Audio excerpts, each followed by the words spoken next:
several community organizations. I'll probably mention a couple as I go along here. I have written a couple of books on analyzing military procurement of hardware, not only weapon systems, but communications and intelligence systems. So it all sounds very dehumanizing to look at the hardware aspect of things. But I have also worked with IVAW and the Justice and Peace Commission on working with returning vets, not only on health issues regarding PTSD, but on some of the court-martials regarding, conscientious objection after the fact. So I've seen a lot of reactions of returning vets, and it's been Iraqi Veterans Against the War, Kelly Doherty's organization. I'm sorry if you didn't know that acronym. If I get acronym crazy, just stop me or something.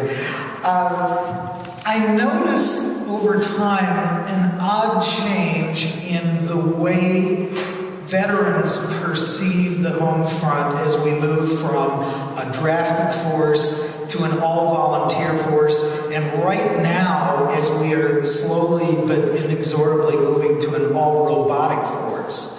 And their perceptions regarding the veterans' place in the military infrastructure, their place in the home front, and what is perceived as honor. And when I say honor, I put quotation marks around that word because in the 70 years since World War II, there's only been a few isolated cases where the deployment we can see as clearly, something that a soldier can see 10 years, 20 years later as honorable, in the sense that, you've got, a few rescue missions, you've got the first few months of Afghanistan prior to Tora Bora. You could maybe argue that the first few months in 1950 of Korea prior to the Yalu River were all circumstances where kind of the honor was clear-cut. Beyond that, we've had a lot of deployments involving a variety of counterinsurgency, police action, etc., where the soldier ends up slogging it out for goals that are not clear.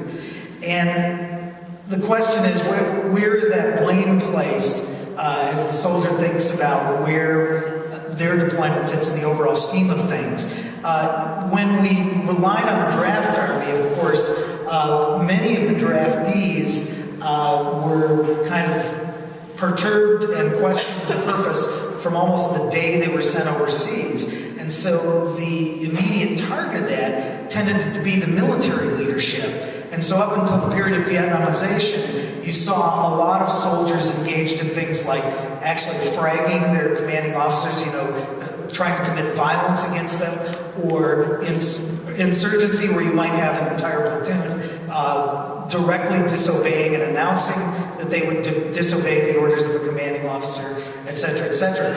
And it was only a few of the wiser draftees coming back home who realized the people they should be the most ticked off about were the civilian leadership. But of course, at the time, too, there was a certain level of commanding officer that followed the William Westmoreland rule of, if we lie enough to the civilians, then maybe we can get away with this. You don't see that as much in the military leadership anymore because they realize what they are doing is up front and they can't, cover up what's going on the ground. So they tend to try to tell the situation as it is and then leave it to the civilian leadership to kind of explain away what the problems are or clean up the mess afterwards. And as the all-volunteer army started, some of the early deployments in the 80s were very quick down and dirty police actions such as Grenada and Panama. But even in those cases, I had one of my best high school friends was the PR manager for the Army Rangers going into Grenada. And he was so proud of what he had done at the time. But it was only a few years later that most of the Rangers who had been involved in Grenada action were saying, boy, did we sell them a marketing bill of goods. What was this all about? So there was a lot of skepticism, even in those short-term actions that were considered successful, about what really was the purpose of why we went in. In Iraq and Afghanistan, you saw longer-range types of deployments where people would actually, vote for re-upping several times, sometimes in the first few years, until you started seeing these continuing problems of PTSD and other severe injuries. And as a couple of people, I think both Jessica and April alluded to, sometimes the people with brain injuries are only kind of the tip of the iceberg of what we've seen, because, for example, the friend I mentioned that was PR manager for Grenada, almost 5 years ago exactly to the day today, he was blown up by a Taliban suicide bomber in Kandahar after re-upping several times. So, we have to ask ourselves, are the lucky ones those that come home or not? I mean, it's a real tough and strange question to ask. But throughout the last 10 years or so in Iraq and Afghanistan, you have seen a lot of vets come home and realize from the get-go that the people they've got to ask these questions to are the civilian leadership. And so you see a lot of, interesting questions being asked in peace organizations and veteran involvement in some of these things like Occupy Wall Street or Occupy whatever your town may be, blah, blah, blah. And I think that's because they recognize there is a combined civilian leadership responsibility and blame to be placed in some circumstances for this. The interesting thing we've seen in the last couple of years is that in order to get war on the cheap, we see more and more war by robots. The use of drones in Pakistan and Afghanistan has become so commonplace that they are training fewer and fewer Air Force pilots, and we may see a circumstance where the Joint Strike Fighter is never truly deployed because the Air Force is just no longer interested in using human pilots anymore. And of course, the Army and Navy are very much aware of this and are starting to purchase drones of their own, and also using robots in other fields other than airborne robots, the Army IPAC robot, the Navy underwater autonomous vehicle. And at first, particularly for a civilian leadership, a democratic leadership like Obama's, it looks to be a win-win situation because you don't have boots on the ground, you don't have many U.S. casualties, but you also get more dissociation from the death that is caused, and hence a greater willingness to kind of commit death at a distance without seeing the results of what goes on. And I think the impact of that we are only just beginning to see, and maybe as severe as PTSD in its own way.